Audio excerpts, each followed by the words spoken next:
இறையாட்சியின் மனிதர்களே, மணிமைந்தனின் சீடர்களே, இறை அழைக்கின்றார், அன்பில் இணைக்கின்றார், புது உலகொன்றை படைத்திட வாருங்களே.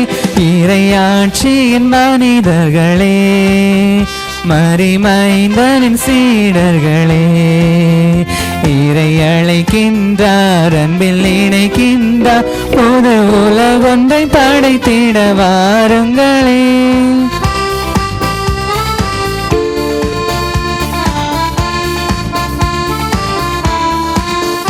நாம் வாழும் இந்த பூமி நலமாகிட வேண்டாமா? நலிவுற்றவர் வாழ்வினில் நீதி நின்று நிலைத்திட வேண்டாமா? நாம் வாழும் இந்த பூமி நலமாகிட வேண்டாமா? நலிவுற்றவர் வாழ்வினில் நீதி நின்று நிலைத்திட வேண்டாமா? இயேசுவை காட்டிய வழியுண்டு, இயங்கிட நமக்கொரு நெறியுண்டு. இயேசுவை காட்டிய வழியுண்டு, இயங்கிட நமக்கொரு நெறியுண்டு. எதிர் நோக்குடன் வாருங்கள், கதிர் விளைந்திடும் காணுங்கள். எதிர் நோக்குடன் வாருங்கள், கதிர் விளைந்திடும் காணுங்கள்.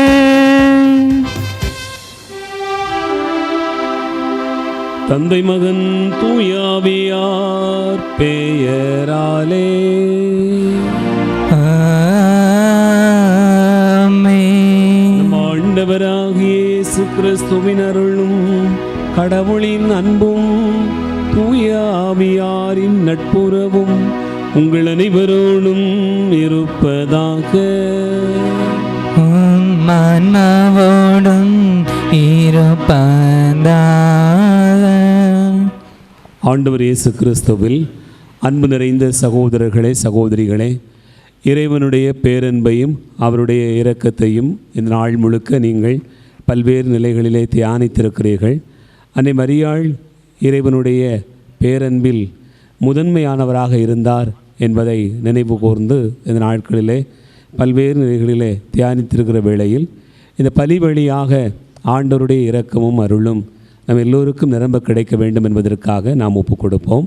இந்த திருப்பலியில் சிறப்பாக இன்று திருமண நாள் கொண்டாடுகிற அமலச்சந்திரன் மரிய சங்கரேஸ்வரி குடும்ப ஆசீர்வாதத்திற்காகவும், பிள்ளைகள் ஜியோ அந்தோணி மரிய ஜென்சி இறைபக்தியிலும் ஞானத்திலும் உடல் உள்ள சுகத்திலும் வளர வேண்டும் என்பதற்காகவும், பிறந்த குடும்பத்தையும் பிரிந்த குடும்பத்தையும் புகுந்த குடும்பத்தையும் ஆசீர்வதிக்கும்படியாகவும், இன்னும் குடும்பத்தில் மரித்த 5 மாத குழந்தை பிரான்சிஸ்கும் ஆன்ம இளைப்பாறுதலை இறைவன் கொடுத்திருடும்படியாகவும் நாம் இந்த பலியில் வேண்டுவோம். நாம் இணைந்து ஜெபிக்கிற இந்த பலியை இறைவன் ஏற்றுக்கொள்ள தடையாக இருக்கிற நம்முடைய பாவங்கள் பலவீனங்களுக்காக மனமருந்துவோம்.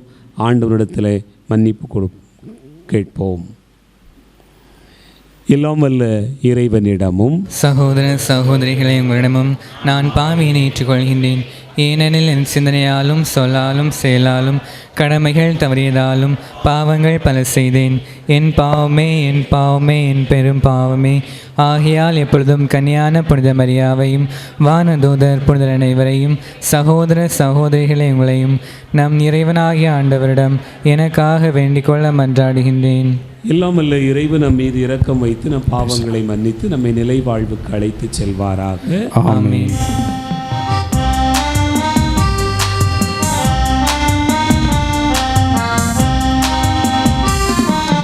ஆண்டவரே இரக்கமாயிரும். ஆண்டவரே இரக்கமாயிரும்.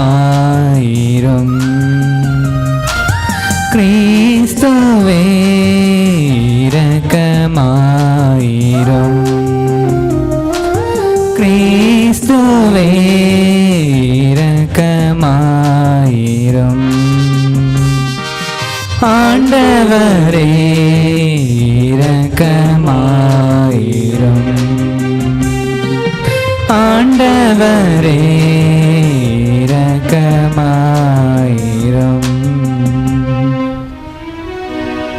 மன்றாடுவோமாக. இரக்கமுள்ள இறைவா, வலுவற்ற எங்களுக்கு உதவி புரிந்தருளும். கடவுளை பெற்றெடுத்த புனித அன்னையின் நினைவை கொண்டாடுகிற நாங்கள் அவருடைய பரிந்துரையின் உதவியால் எங்கள் பாவங்களிலிருந்து விடுபட்டு எழுப்புவோமாக. உம்மோடு தூயாவியாரின் ஒன்றிப்பில் இறைவனாய் என்றென்றும் வாழ்ந்து ஆட்சி செய்கின்ற அவர் வழியாக உம்மை மன்றாடுகிறோம். ஆமென்.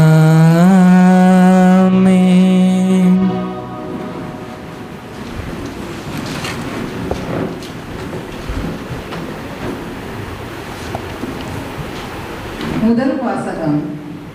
இறந்த இயேசுவை உயிர்த்தெழச் செய்தவரின் ஆவி உங்களுள் குடிகொண்டிருக்கிறது. திருத்தூதர் பவுல் ரோமையருக்கு எழுதிய திருமுகத்திலிருந்து வாசகம். அதிகாரம் 8, இறை வார்த்தைகள் 1 முதல் 11 வரை. சகோதர சகோதரிகளே, கிறிஸ்து இயேசுவோடு இணைந்திருப்போருக்கு இனி தண்டனை தீர்ப்பே கிடையாது. ஏனெனில் கிறிஸ்து இயேசுவோடு இணைந்திருப்போருக்கு வாழ்வு தரும் தூய ஆவியின் சட்டம் பாவம் சாவு என்பவற்றுக்கு உள்ளாக்கும் சட்டத்தினின்று என்னை விடுவித்து விட்டது. ஊனியல்பின் காரணமாய் வலுவற்றிருந்த திருச்சட்டம் செய்ய முடியாத ஒன்றை கடவுள் செய்தார். அதாவது ஊனியல்பு கொண்ட மனிதரை போன்றவராய் தம் சொந்த மகனை அனுப்பி மனிதரிடம் உள்ள பாவத்திற்கு முடிவு கட்டினார். ஊனியல்புக்கேற்ப நடவாமல் ஆவிக்குரிய இயல்புக்கேற்ப நடக்கும் நாம் திருச்சட்டத்தின் நெறிகளை நிறைவேற்ற வேண்டும் என்று அவ்வாறு செய்தார். ஏனெனில் ஊனியல்புக்கு ஏற்ப வாழ்வோரின் நாட்டம் எல்லாம் அந்த இயல்புக்கு உரியவற்றின் மீதே இருக்கும். ஆனால் ஆவிக்குரிய இயல்புக்கு ஏற்ப வாழ்வோரின் நாட்டம் ஆவிக்கு உரியவற்றின் மீதே இருக்கும். ஊனி இயல்பில் மனநிலை கொண்டிருப்போருக்கு வருவது சாவே. ஆவிக்குரிய மனநிலை கொண்டிருப்போருக்கு வருவது வாழ்வும் அமைதியும் ஆகும். ஏனெனில் ஊனியல் மனநிலை கடவுளுக்கு பகையானது. அது கடவுளின் சட்டத்திற்கு கட்டுப்பட்டிருப்பதில்லை, இருக்கவும் முடியாது. ஊனியல்புக்கு ஏற்ப வாழ்வோர் கடவுளுக்கு உகந்தவர்களாய் இருக்க முடியாது. ஆனால் கடவுளின் ஆவி உங்களுக்குள் குடிகொண்டிருந்தால் நீங்கள் ஊனியல்பை கொண்டிராமல் ஆவிக்குரிய இயல்பை கொண்டிருப்பீர்கள். கிறிஸ்துவின் ஆவியை கொண்டிராதோர் அவருக்கு உரியோர் அல்ல. பாவத்தின் விளைவாக உங்கள் உடல் செத்ததாயினும் கிறிஸ்து உங்களுள் இருந்தால் நீங்கள் கடவுளுக்கு ஏற்புடையவர்கள் ஆக்கப்படுவீர்கள். அதன் பயனாக தூய ஆவி உங்களுக்குள் உயிராய் இருக்கும். மேலும் இறந்த இயேசுவை உயிர்த்தெழ செய்தவரின் ஆவி உங்களுள் குடிகொண்டிருந்தால் கிறிஸ்துவை உயிர்த்தெழ செய்த அவரே உங்களுள் குடிகொண்டிருக்கும் தம் ஆவியினாலே சாவுக்குரிய உங்கள் உடல்களையும் உயிர் பெறச் செய்வார். இது ஆண்டவர் வழங்கும் அருள்வாக்கு. இறைவனுக்கு நன்றி.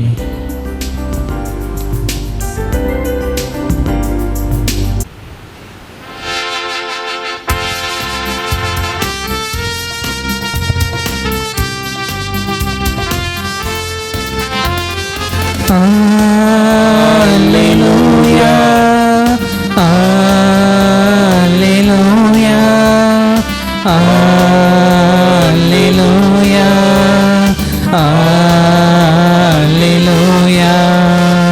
Alleluia, Alleluia, Alleluia, Alleluia, Alleluia, Alleluia, Alleluia, Alleluia.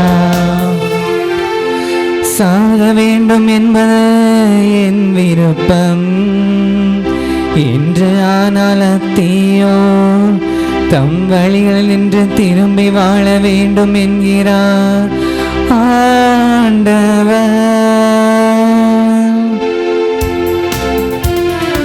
அல்லேலூயா, அல்லேலூயா, அல்லேலூயா, அல்லேலூயா,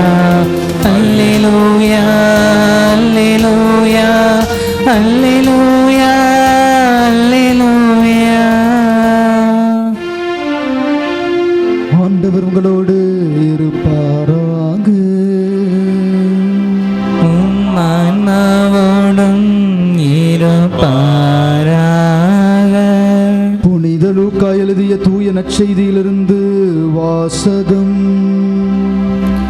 ஆண்டவரே மாட்சி உமக்கே.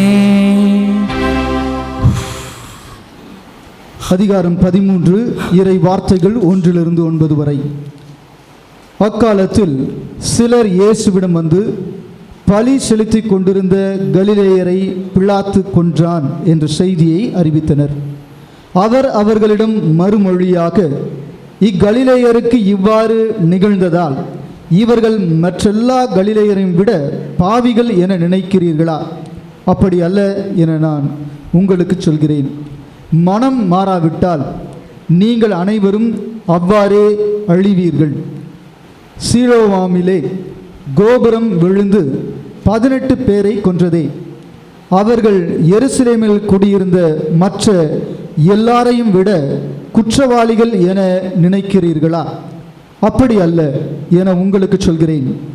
மனம் மாறாவிட்டால் நீங்கள் அனைவரும் அப்படியே அழிவீர்கள் என்றார். மேலும் இயேசு இந்த உவமையை கூறினார். ஒருவர் தம் திராட்சை தோட்டத்தில் அத்தி மரம் ஒன்றை நட்டு வைத்திருந்தார். அவர் வந்து அதில் கனியை தேடிய போது எதையும் காணவில்லை. எனவே அவர் தோட்ட தொழிலாளரிடம், பாரும், 3 ஆண்டுகளாக இந்த அத்தி மரத்தில் கனியை தேடி வருகிறேன், எதையும் காணவில்லை. ஆகவே இதை வெட்டிவிடும், இடத்தை ஏன் அடைத்து கொண்டிருக்க வேண்டும் என்றார். தொழிலாளர் மறுமொழியாக, ஐயா, இந்த ஆண்டும் இதை விட்டு வையும், நான் இதை சுற்றிலும் கொத்தி எரு போடுவேன். அடுத்த ஆண்டு கனி கொடுத்தால் சரி, இல்லையானால் இதை வெட்டிவிடலாம் என்று அவரிடம் கூறினார். ஆண்டவரின் அருள்வாக்கு. கிறிஸ்துவே உமக்கு புகழ்.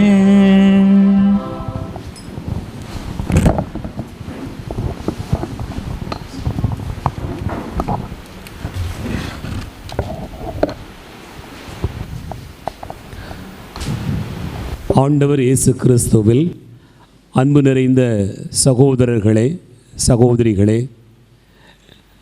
அன்னை மரியாளுடைய அன்பிலும் அரவணைப்பிலும் தங்களை அர்ப்பணித்து கொண்டிருக்கக்கூடிய அன்பு நிறைந்த பிள்ளைகளே, அனைவருக்கும் இயேசுவின் இனிய நாமத்தில் அன்பு கலந்த வணக்கத்தையும் வாழ்த்துக்களையும் தெரிவித்துக் கொள்கிறேன். இன்று காலையிலிருந்தே நீங்கள் இந்த தேவமாதா தியானம் என்கிற நிலையில் இறைவார்த்தை குறித்து பல்வேறு நிலைகளிலே தியானித்திருக்கிறீர்கள். ஆண்டவருடைய அன்பை அதிகமாக பெற்றிருக்கிறீர்கள். காலையில் கொஞ்சம் அதிகமான பேர் இருந்திருப்பாங்கன்னு நினைக்கிறேன். இப்போ நேரம் ஆக ஆக கொஞ்சம் போயிருக்கிறாங்க. ஆனாலும் திருப்பலி முடிந்து நீங்கள் செல்ல வேண்டும் என்கிற ஆர்வத்தோடு அமர்ந்திருப்பதை பார்க்கிற போது உண்மையிலேயே மகிழ்ச்சியாக இருக்கிறது. அதிக நேரம் எடுத்துக்கொள்வதற்கு நான் விரும்பவில்லை. ஆனாலும் கூட இந்த நாளில் நீங்கள் இந்த தேவமாதா தியானம் என்கிற அமைப்பை கட்டி எழுப்பி அன்னை மரியாள் மீது கொண்டிருக்கக்கூடிய பற்றை வளர்த்து அதன் வழியாக இறைவனை சென்றடைவதற்கான பாதைகளை தேடுகிற உங்கள் எல்லோரையும் வாழ்த்துகிறேன். இந்த அமைப்பில் இருக்கக்கூடிய பொறுப்பாளர்கள், உறுப்பினர்கள், வழிகாட்டியாக இருக்கக்கூடிய அருட்தந்தை எல்லோருக்கும் என்னுடைய அன்பான வாழ்த்தும் வணக்கமும். அன்பார்ந்தவர்களே, இந்த நாளில் நிறைய காரியங்களை குறித்து சிந்தித்திருந்தாலும் எனக்கு சிந்திப்பதற்காக ஒரு செய்தியை சொன்னார்கள். அது என்னவென்று சொன்னால், தன் மகனையே உணவாக ஊட்டிய தாய் மரியாள் என்கிற தலைப்பிலே உங்களோடு ஒரு சில கருத்துக்களை பகிர்ந்து கொள்வதற்காக நிற்கிறேன். அன்பார்ந்தவர்களே, தன் மகனையே உணவாக ஊட்டும் தாய் மரியாள். கடவுளுடைய படைப்பு விசித்திரமானது. எல்லாமே வித்தியாசமாக இருக்கிறது. ஒவ்வொரு உயிரும் வித்தியாசமாக படைக்கப்பட்டிருக்கிறது. நம்ம பறவைகளை பார்க்கிறோம், ரொம்ப ஆச்சரியமாக இருக்கும். அதனுடைய இந்த கோடை காலத்தில் தன்னுடைய குஞ்சுகளுக்கு அவை எப்படி இறை தேடுகிறது என்பது பெரிய ஆச்சரியமாக இருக்கிறது. அதே போல் நல்ல மழை பெய்து கொண்டிருக்கக்கூடிய நேரத்தில் எங்கே போய் உணவு தேடி கொண்டு வந்து சேர்க்கும் தெரியவில்லை. ஆனால் கோடையானாலும் மழைக்காலமானாலும் எந்த காலத்திலும் தான் பட்டினி கிடந்தாலும் பரவாயில்லை, தன்னுடைய பிள்ளைகளுக்கு உணவளித்து விட வேண்டும் என்று நினைக்கக்கூடிய பறவைகளே இருக்கிறது என்று சொன்னால், நமக்கு படைப்பின் உச்சமாக இருக்கக்கூடிய நமக்கு ஆண்டவர் எவ்வளவு அதிகமாய் உணவளிப்பார் என்பதை நாம் நினைத்து பார்க்கலாம். அன்பார்ந்தவர்களே, பறவைகள் அவைகளுக்கு மனிதனைப் போல ஆறறிவு கிடையாது. ஆனாலும் அவைகள் உணவு தேடி அலைந்து தன் குஞ்சுகளை காப்பாற்றுவதற்காக அவை செய்கிற காரியங்கள் ஒவ்வொன்றுமே வித்தியாசமாக இருக்கிறது. நமக்கு தெரியும், பெலிக்கான் என்கிற அந்த பறவை குறித்து பல இடங்களிலே படமாக வரைந்து வைத்திருக்கிறோம். நம்முடைய பலிபீடங்களிலும் கூட அதை ஒரு அடையாளமாக வைத்திருக்கிறோம். அது சொல்லக்கூடிய செய்தி என்ன? அந்த பறவை உணவு தேடி அலைந்து கடைசியாக எதுவுமே கிடைக்காத போது தனது இரத்தத்தையே கிழித்து தன்னுடைய குஞ்சுகளுக்கு உணவளித்தது என்று நாம் நினைத்து பார்க்கிறோம். அப்படி கடவுளுடைய படைப்பில் எல்லா உயிர்களுமே ஏதாவது ஒரு வகையில் நடக்கிறது என்று சொன்னால், தன் மகனையே உணவாக ஊட்டுகிற தாய் மரியாள் என்று சொல்லுகிற போது இந்த தாய் எவ்வளவு அன்பு கூர்ந்தவளாக இருக்கிறாள் என்பதை நாம் நினைத்து பார்க்க வேண்டும். அன்பார்ந்தவர்களே, எந்த தாயாவது தன்னுடைய பிள்ளை பசியோடு இருப்பதை பார்த்து கொண்டு இருப்பாளா? நாம் அப்படி ஏதாவது ஒரு தாயிடம் வளர்ந்திருக்கிறோமா? நினைத்து பார்த்தோம் என்று சொன்னால் நமக்கே இல்லை. நாம் ஒரு கூடியிருக்கக்கூடிய ஒரு 50-60 பேர்லேயே நாம் சொல்ல முடியும், என் தாய் எனக்கான உணவை அவளே தயாரித்தாள், அவளே கொடுத்தாள், தன்னுடைய இரத்தத்தையே பாலாக கொடுத்தாள் என்று நாம் கொண்டாடுகிறோம். அப்படி என்று சொன்னால், என் அன்பார்ந்தவர்களே, தனக்கு இல்லை என்று சொன்னாலும் கூட தன் பிள்ளைகளுக்கு உணவளிப்பதை முதன்மையாக கருதியவள் தாய். ஆகவே இந்த தாய் எப்படிப்பட்டவள் என்று சொன்னால், இறைவனுக்கு நிகரானவர். ஆகவே இறைவன்தான் தாய் என்று சொன்னார். விவிலியத்தில் இறைவனை குறித்து பல நிலைகளில் பார்க்கிற போது ஒரு தாயினுடைய பண்பை, ஒரு தாய்மையினுடைய பண்பை இறைவன் கொண்டிருப்பதாக சொல்லப்பட்டிருப்பதை நாம் தியானிக்க முடியும்.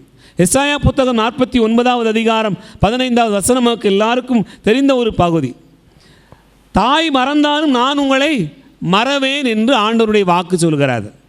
அந்த வாக்கு தான் இயேசுவிடத்தில் வருகிற போது எப்படி மாறி நிற்கிறது என்றால், யோவான் நற்செய்தி 6வது அதிகாரம் 51வது வசனத்தில் நான் வாசிக்க கேட்கிறோம், வானிலிருந்து இறங்கி வந்த உணவு நானே என்று மாறுகிறது. தாய் மறந்தாலும் நான் மறப்பேனோ என்று சொல்லப்பட்ட அந்த வசனம் இங்கே இயேசுவினுடைய உணவாக மாறி நிற்பதை பார்க்கிறோம். அன்பார்ந்தவர்களே, தன் மகனையே உணவாக ஊட்டுகிற தாய் என்று சொல்லுகிற போது இதை எப்படி தியானிக்கலாம்? ஒரு சில நிகழ்வை குறித்து பார்க்கிற போது 2 செய்திகளை நான் நினைத்து பார்க்கிறேன். ஒன்று, திருப்பலியின் போது ஒவ்வொரு முறையும் நாம் திருப்பலியில் பங்கெடுக்கிற போது இது எனது உடல், இது எனது இரத்தம் என்று இயேசு சொன்னதை நாம் எல்லோருமே பார்க்கிறோம், அதை தியானிக்கிறோம். அது அப்பமும் ரசமும் இயேசுவினுடைய உடலாகவும் இரத்தமாகவும் மாறுகிற அந்த காட்சியை நாம் உணவாக இரத்தமாக உண்டு பருகிறோம் என்பதை அறிகிறோம். அன்பார்ந்தவர்களே, இந்த உடலும் இரத்தமும் எங்கே இருந்து வந்தது? இயேசுவுடைய உடலும் இரத்தமும் எங்கே இருந்து வந்தது? இயல்பிலேயே நமக்கு அறிவியல் பூர்வமாக பார்த்தாலும் கூட ஒரு மனிதனுக்குரிய உடலும் இரத்தமும் எங்கே இருந்து உருவாக்கப்படுகிறது? ஒரு தாயினுடைய வயிற்றிலிருந்து உருவாக்கப்படுகிறது. அந்த தாய் உண்ணுகிற உணவு இரத்தமாக மாறுகிறது. அந்த தாய் உண்ணுகிற அந்த உணவில் இருந்து வரக்கூடிய அந்த இரத்தம்தான் குழந்தைக்கான உணவாக மாறுகிறது. ஆகவே நமக்கான உணவு எங்கே தயாரிக்கப்பட்டது?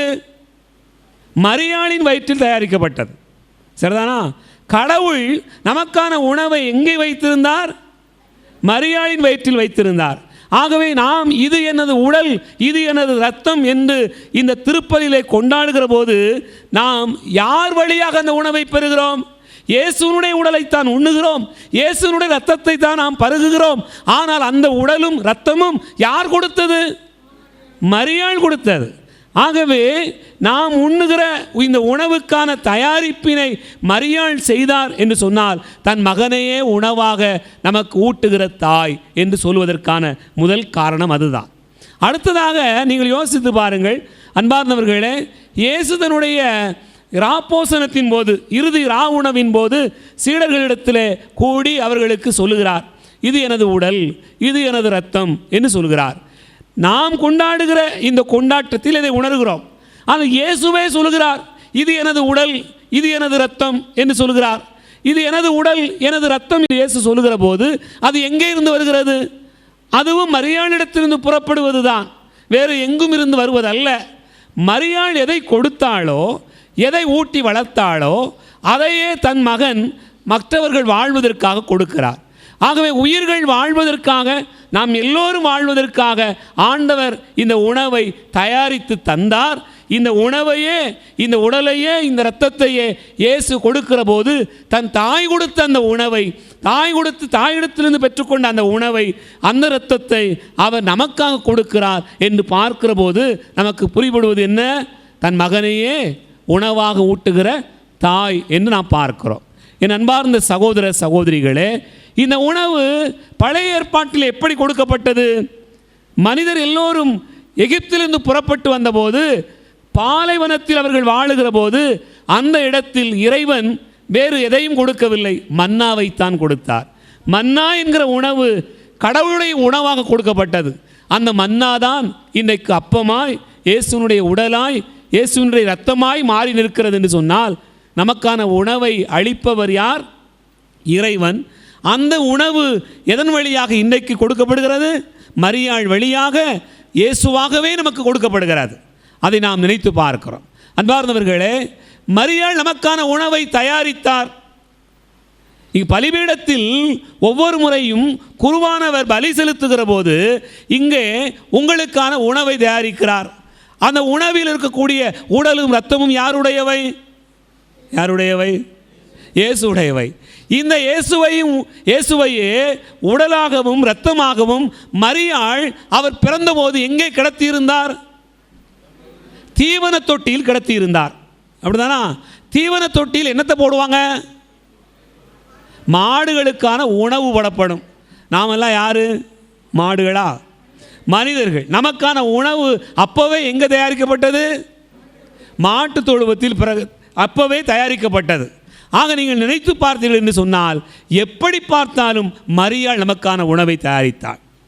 மரியாள் வயிற்றில் சுமந்து தயாரித்தாள். இரத்தமும் சதையுமாக அவர் தயாரித்தார்.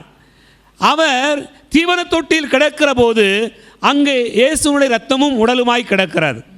நமக்கான, மனிதர்களுக்கான வாழ்வளிக்கக்கூடிய உணவு அங்கே தயாரிக்கப்பட்டது என்று பார்க்கிறோம். என் அன்பார்ந்த சகோதர சகோதரிகளே, இப்படி நீங்கள் பார்த்தீர்கள் என்று சொன்னால் ஒவ்வொரு கட்டத்திலும் மரியாளுடைய அந்த தயாரிப்பு எல்லா இடத்திலும் இருக்கிறது. நீ பாருங்க, இயேசு செய்த முதல் புதுமை கானாவூர் திருமணத்தில் நடந்த புதுமை, தண்ணீரை ரசமாக மாற்றிய புதுமை.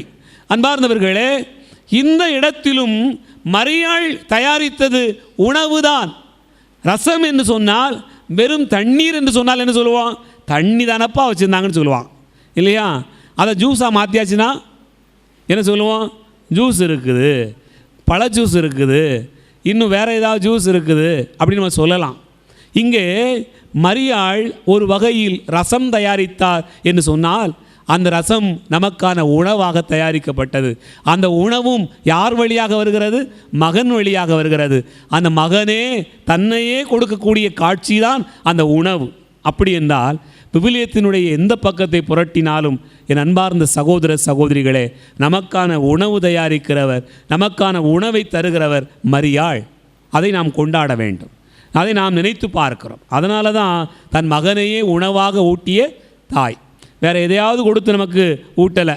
நீங்கள் அதை சாப்பிடுங்கப்பா, கறியை சாப்பிடுங்க, ஆட்டுக்கறியை சாப்பிடுங்க, மாட்டுக்கறியை சாப்பிடுங்க, அல்லது வேறு ஏதாவது சாப்பிட்டு போங்க, அல்லது கடையில் 2 பழம் வாங்கி தரேன் சாப்பிட்டு போங்கலாம் சொல்லலை. மரியாள் எதை கொடுத்தார்? இயேசுவையே கொடுத்தார். அப்போ இயேசுவை பெறுகிற நாம எப்படி மாறி நிற்கணுமா? ஆவிக்குரிய இயல்பை கொண்டவர்களாக. இன்றைக்கு முதல் வாசகம் சொல்லுகிறது, ஊன் இயல்பின்படி நடக்காதவர்களாக ஆவியின் இயல்பை கொண்டவர்களாக நடக்கணும் அப்படிங்கிற ஒரு அழைப்பு கொடுக்கப்படுகிறது. இந்த ஆவியின் இயல்பை கொண்டிருக்கக்கூடியவர்கள் என்ன செய்வார்களா? நற்செய்தி வாசகம் சொல்கிறது, அவங்க சும்மா இருக்க முடியாது, அவங்க பலன் தந்து தான் ஆகணும். அத்திமரம் சும்மா இருந்தது, சும்மா இருந்த உடனே ஆண்டவர் பார்த்து என்ன சொல்கிறாரு? இது ஏன் இடத்த அடைச்சிக்கிட்டு இருக்கணும் கேட்குறாரு. அப்போ பலன் கொடுத்தா தான் அது பூமியில் இருக்கவே முடியும். இப்போ மனுஷர்களாக இருக்கிற நாம் இயேசுனுடைய உடலையும் இரத்தத்தையும் உண்டு செழிப்பா கொழுப்பா இருக்கலாமா? இருக்கக்கூடாதா? இருக்கலாம். ஆனால் பலன் கொடுக்கணுமா கொடுக்கக்கூடாதா? பலன் கொடுத்தா தான் நீங்கள் உண்மையிலேயே மரியாள் ஊட்டிய உணவை உண்டவர்கள். இல்லை என்று சொன்னால் செழிப்பாக கொழுப்பாக பாதுகாப்பாக உட்காந்துருக்கிறீங்க. ஆண்டவர் என்ன செய்தார்? கொஞ்சம் கொத்தி எரு போடுவோம், இன்னும் ஒரு வருஷம் தண்ணி விட்டு பார்ப்போம், கொஞ்சம் பராமரித்து பார்ப்போம், வருதான்னு பார்ப்போம்னு நினச்சிருக்கார். அதனால் ஆண்டவர் வருதான்னு பார்த்துக்கிட்டு இருக்கிறார், பலன் வருமா என்று பார்த்து கொண்டிருக்கிறார். கனி தருகிற பிள்ளைகளாக மாறுவோம். மரியாள் ஊட்டிய உணவை உண்ணுகிற நாம் நிச்சயமாக கனி தருகிறவர்களாக மாற வேண்டும் என்பதை அழைப்பு. சிந்திப்போம். ஆமென்.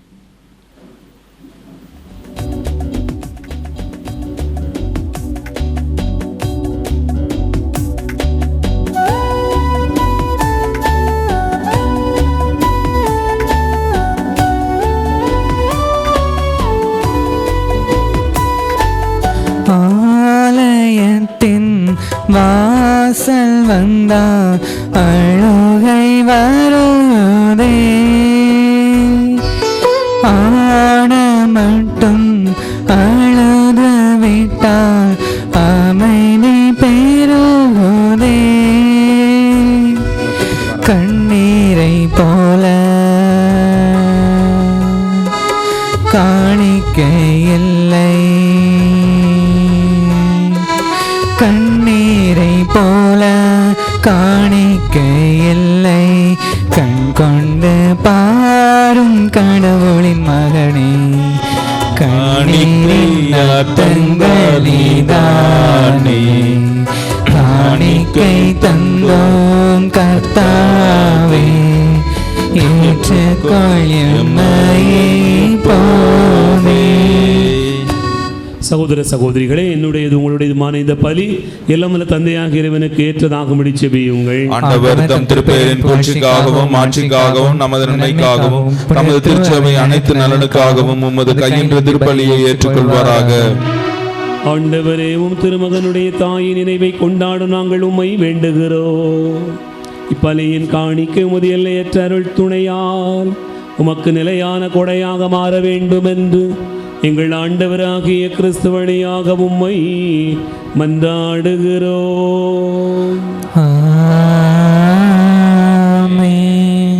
ஆண்டவர் உங்களோடு இருப்பாராக, ஆன்மாவோடும் இருப்பாராக. இதை எங்களை மேலே எழுப்புங்கள். ஆண்டவரிடம் எழுப்பியுள்ளோம். இறைவனாகிய ஆண்டவருக்கு நன்றி கூறுவோம்.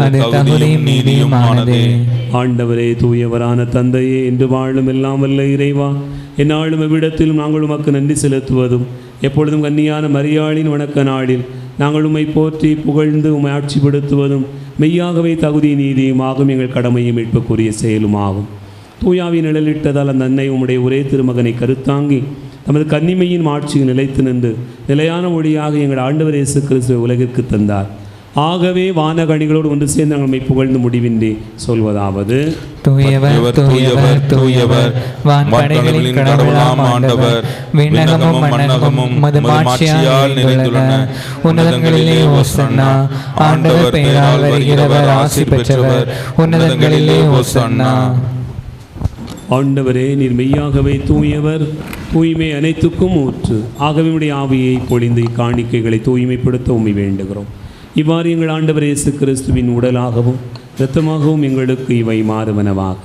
அவர் பாடுபட உளம் கனிந்து தம்மை கையளித்த போது அப்பத்தை எடுத்து நன்றி செலுத்தி அதை பெற்று தம் சீடர்களுக்கு அளித்தவர் கூறியதாவது: அனைவரும் இதிலிருந்து பெற்று உண்ணுங்கள், ஏனெனில் இது உங்களுக்காக கையளிக்கப்படும் என் உடல்.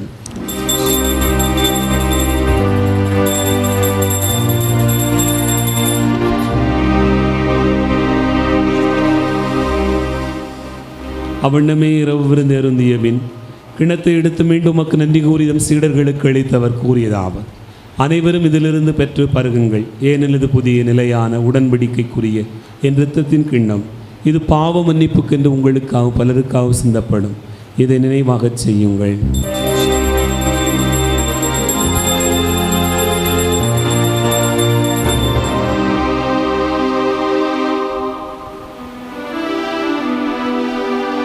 நம்பிக்கையின் மறை பொருள். ஆண்டவரே, நீர் வருமளவும் உமது இறப்பினை அறிக்கையிடுகின்றோம், உமது உயிர்ப்பினையும் எடுத்துரைக்கின்றோம். ஆண்டவரை, நாங்கள் கிறிஸ்துவின் இறப்பினையும் உயிர்ப்பினை நினைவு கூர்ந்து வாழ்வு தரும் அப்பத்தையும் மீட்பளிக்கும் கிண்ணத்தையும் உமக்கு ஒப்புக் கொடுக்கிறோம். திருமணின்று ஊழியம் புரிய தகுந்தவர்களிடம் எங்களை ஏற்றுக்கொண்டீர், எனவே உமக்கு நன்றி செலுத்துகின்றோம். மேலும் கிறிஸ்துவின் உடலிலும் மத்தத்திலும் மகவுள்ளும் எங்களை தூய ஆவியார் ஒன்று சேர்க்க வேண்டுமென உம்மை தாழ்மையுடன் மன்றாடுகிறோம்.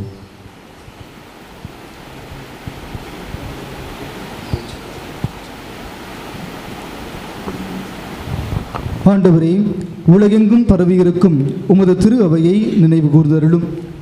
எங்கள் திருத்தந்தை லியோ, எங்கள் மறைமாவட்ட பரிபாலகர் மோட்சராஜன், எல்லா திருநிலையினர் ஆகிய அனைவரோடும் உமது திரு அவை அன்பில் நிறைவு பெறச் செய்தருளும்.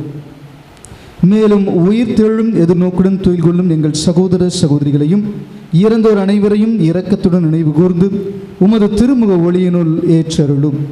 எங்கள் அனைவர் மீதும் இரக்கமாயிரும். கடவுளின் கன்னித்தாயான புனித மரியா, அவருடைய கணவரான புனித யோசேப்பு, புனித திருத்தூதர்கள், இவ்வுலகில் உமக்கு உகந்தவராயிருந்தோர் ஆகிய புனிதர் அனைவருடனும் நாங்கள் நிலை வாழ்வில் பங்கு கொள்ளும் தகுதி பெற்று உம் திருமகன் இயேசு கிறிஸ்து வழியாக உம்மை புகழ்ந்தேத்தும் வரமருள உம்மை மன்றாடுகின்றோம்.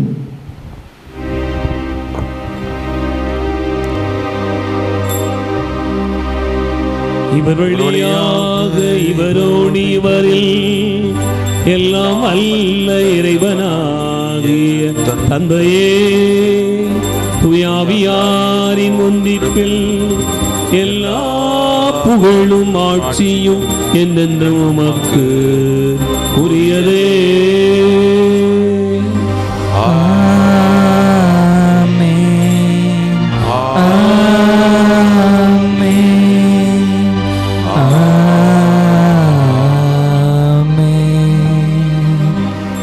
ஆண்டவர் இயேசு கிறிஸ்து கற்றுக் கொடுத்தவாறு விண்ணக தந்தையை நோக்கி ஜெபிப்போம். விண்ணுலகில் இருக்கிற எங்கள் தந்தையே, உமது பெயர் தூயதென போற்றப் பெறுக, உமது ஆட்சி வருக, உமது திருவிழம் விண்ணுலகில் நிறைவேறுவது போல மண்ணுலகிலும் நிறைவேறுக. எங்கள் அன்றாட உணவை இன்று எங்களுக்கு தாரும். எங்களுக்கு எதிராக குற்றம் செய்வோரை நாங்கள் மன்னிப்பது போல எங்கள் குற்றங்களை மன்னியும். எங்களை சோதனைக்கு உட்படுத்தாதையும் தீமையிலிருந்து எங்களை விடுவித்தருளும். ஆண்டவரே, தீமை அனைத்திலிருந்தும் எங்களை விடுவித்து எங்கள் வாழ்நாளில் அமைதியை கனிவுடன் அருள உம்மை மன்றாடுகிறோம். முதிரக்கத்தின் உதவியால் நாங்கள் பாவத்திலிருந்து எப்போதும் விடுதலை பெற்று யாதொரு கலக்கமும் இன்றி நலமாயிருப்போமாக. நாங்கள் எதிர்நோக்கி இருக்கும் பேரின்பத்துக்காகவும் மீட்பராக இயேசு கிறிஸ்துவின் வருகைக்காகவும் காத்திருக்கின்றோம். ஏனெனில் ஆட்சியும் வல்லமையும் மாட்சியும் என்றென்றும் உமதே. ஆண்டவரே இயேசு கிறிஸ்துவை, அமைதியை உங்களுக்கு விட்டுச் செல்கிறேன், என் அமைதியை உங்களுக்கு தருகிறேன் என்றும் திருத்தூதர்களுக்கு மொழிந்தீரே. எங்கள் பாவங்களை பாராமல் உமது திரு அவை நம்பிக்கையை கண்ணோக்கி உமது திருவுளத்திற்கு ஏற்பதற்கு அமைதியும் ஒற்றுமையும் அளித்தருள்வீராக. என்னென்று வாழ்ந்து ஆட்சி செய்கின்றவர் நீரே. ஆமென். ஆண்டவருடைய அமைதி உங்களோடு இன்னும் இருப்பதாக, ஆன்மாவோடும் இருப்பதாக. ஒருவருக்கொருவர் அமைதியை பகிர்ந்து மகிழ்வோம். சமாதானம், சமாதானம், சமாதானம், சமாதானம். உலகின் பாவங்களை போக்கும் இறைவனின் செம்மறியே, எங்கள் மேல் இரக்கமாயிரும். உலகின் பாவங்களை போக்கும் இறைவனின் செம்மறியே, எங்கள் மேல் இரக்கமாயிரும். உலகின் பாவங்களை போக்கும் இறைவனின் செம்மறியே, எங்களுக்கு அமைதியை அளித்தருளும்.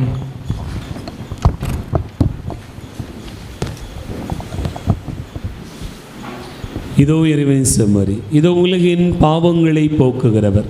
செம்மறியின் விருந்துக்கு அழைக்க பெற்றோர் பேறு பெற்றோர். ஆண்டவரே, தேவரே, நான் தகுதியற்றவன், ஆனால் ஒரு வார்த்தை மட்டும் சொல்லியருளும், எனது ஆன்மா குணமடையும். கிறிஸ்துவின் திருவுளத்துமை காத்து நித்திய வாழ்வளிப்பதாக.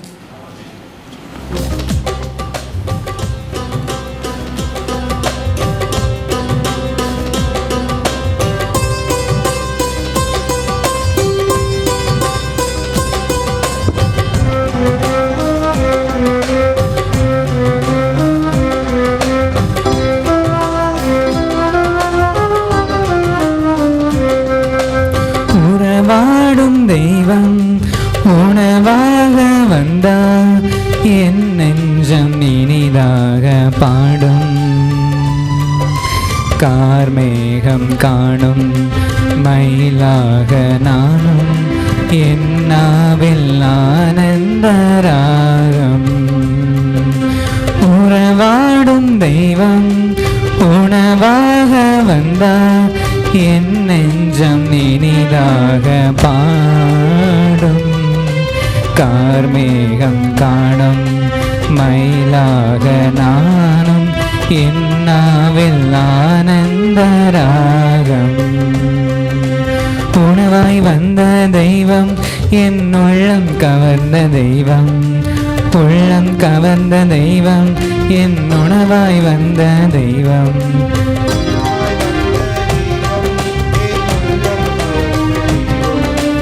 உள்ளம் கவர்ந்த தெய்வம் என் உணவாய் வந்த தெய்வம்.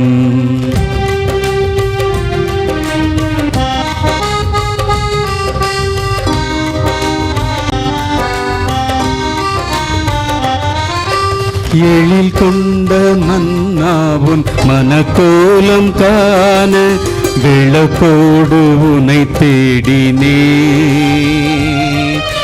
வெளியிருந்தும் ஏங்க நேரங்கள் நீள நான் இங்கு உளம் வாடினே.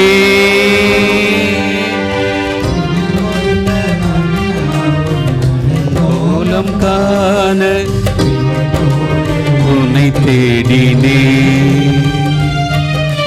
வெளியிரண்டும் ஏங்க நேரங்கள் நீள நான் இங்கு உளமாடினே. வாராயோ நெஞ்சம் தாராயோ தஞ்சம்.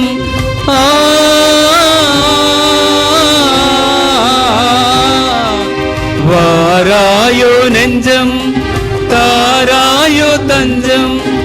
உனக்காக உன் வாழ்கிறேன் உன் அன்பில் ஒன்றாகினே. உணவாய் வந்த தெய்வம் என் உள்ளம் கவர்ந்த தெய்வம். உள்ளம் கவர்ந்த தெய்வம் என் உணவாய் வந்த தெய்வம். உணவாய் வந்த தெய்வம் என் உள்ளம் கவர்ந்த தெய்வம். உள்ளம் கவர்ந்த தெய்வம் என் உணவாய் வந்த தெய்வம். உணவாடும் தெய்வம் உணவாக வந்தார் என் நெஞ்சம் இனிதாக பாடும். கார்மேகம் காணும் மயிலாக நானும் என் நாவில் ஆனந்த ராகம். அந்த தெய்வம் என் உள்ளம் கவர்ந்த தெய்வம். உள்ளம் கவர்ந்த தெய்வம் என் உணவாய் வந்த தெய்வம். உணவாய் வந்த தெய்வம் என் உள்ளம் கவர்ந்த தெய்வம். உள்ளம் கவர்ந்த தெய்வம் என் உணவாய் வந்த தெய்வம். உணவாய் வந்த தெய்வம் என் உள்ளம் கவர்ந்த தெய்வம். உள்ளம் கவர்ந்த தெய்வம் என் உணவாய் வந்த தெய்வம்.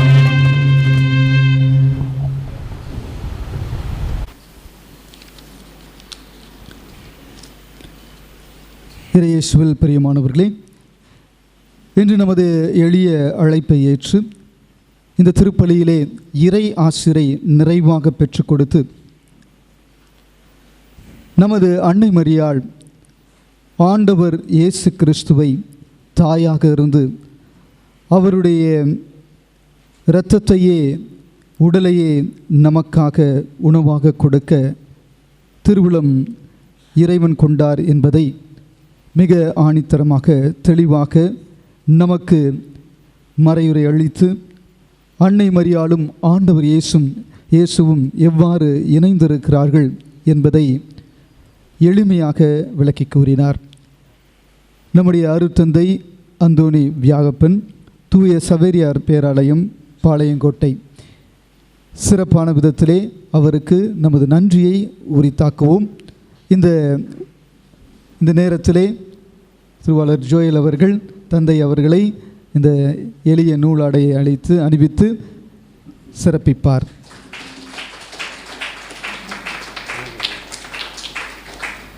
தந்தை அவர்களுக்கு நம்முடைய ஜெபங்களையும் நம்முடைய வாழ்த்துக்களையும் உரித்தாக்குவோம். இறைவன்தாமே இவருடைய நற்செய்தி பணியிலே, இறை பணியிலே என்றும் துணையிருந்து வழிநடத்த நாம் ஜெபிப்போம்.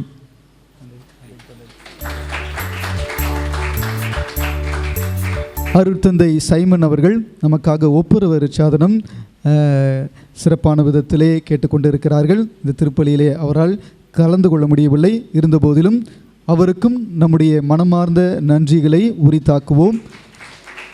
நம்முடைய ஜெபங்களையும் அவருடைய பணியிலே என்றும் இறைவன்தாமே அவரை வழிநடத்த சிறப்பாக ஒப்புக்கொடுத்து நாம் இந்த வேளையில் இரு தந்தையர்களும் என்றும் இறைவனுடைய அருள் இருப்பது போல அவர்களுடைய ஆசீர்வாதம் நிறைவானதாக இருக்கவும், கடவுள் அவர்கள் வழியாக பல ஆன்மாக்களை ஈர்க்கவும் ஒப்புக்கொடுத்து ஜெபிப்போம். மன்றாடுவோமாக. ஆண்டவரே, மீட்பினுடையவும் நம்பிக்கையுடையவும் அருளடையாளங்களால் நிறைவு பெற்ற நாங்கள் உமை பணிந்து வேண்டுகிறோம். கன்னிமரியாவை பற்றுதலுடன் பெருமைப்படுத்துகிற நாங்கள் அவருடன் இணைந்து இறை அன்பில் பங்கு பெறும் தகுதி பெற வேண்டும் என்று எங்கள் ஆண்டவராகிய கிறிஸ்து வழியாக உம்மை மன்றாடுகிறோம். ஆண்டவர் உங்களோடு இருப்பாராக. ஆன்மாவோடும் இருப்பாராக. எல்லாம் வல்ல இறைவன் தந்தை, மகன், தூயாவியா உங்களை ஆசீர்வதிப்பாராக.